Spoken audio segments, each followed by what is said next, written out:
Baghdad के करीब एक छोटी सी बस्ती में एक बुजुर्ग शख्स हकीम अपनी जिंदगी के आखिरी दिन गुजार रहा था। वो खामोश, साबिर और दाना इंसान था और उसके 5 बेटे थे।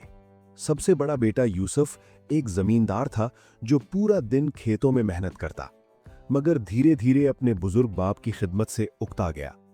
एक शाम हकीम ने उसकी थकान महसूस करके नरमी से कहा, बेटा फिक्र ना करो, मैं कुछ दिन बाद तुम्हारे भाई के पास चला जाऊंगा।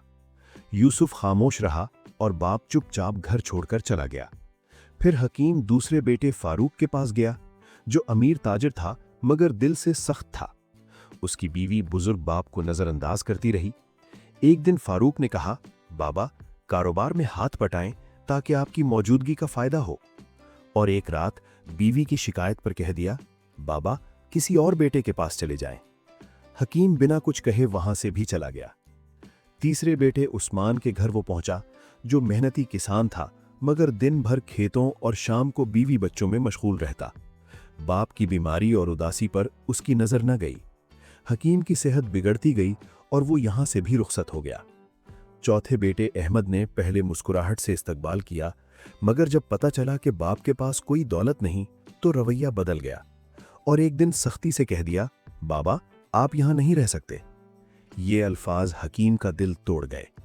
आखिरकार हकीम अपने सबसे छोटे बेटे अब्दुल्ला के पास गया, जो गरीब मगर बहुत नेक और ईमानदार था। वो दिहाड़ी लगाकर बाप के लिए दवाई खरीदता और उसकी बीवी भी दिल से बुजुर्ग बाप की खिदमत करती थी। यहां हकीम को सुकून मिला।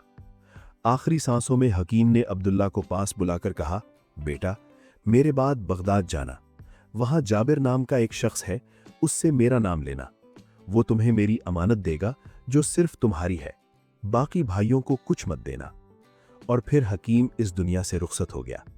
अमानत बहुत कीमती निकली, मगर अब्दुल्ला ने ईमानदारी का सबूत देते हुए सब भाइयों को उनका हिस्सा दे दिया। वक्त ने अपना रंग दिखाया, चारों भाई एक एक करके बर्बाद हो गए, जबकि अब्दुल्ला मेहनत, ईमानदारी और बाप की दुआओं की वजह से बगदाद का अमीर बन गया और अपने शानदार घर में खड़े होकर आंसुओं के साथ कहा, ऐ मेरे बाप, आपकी दुआओं ने मुझे अमीर बना दिया, मगर आपका साया न होना आज भी मेरे दिल को उदास कर देता है।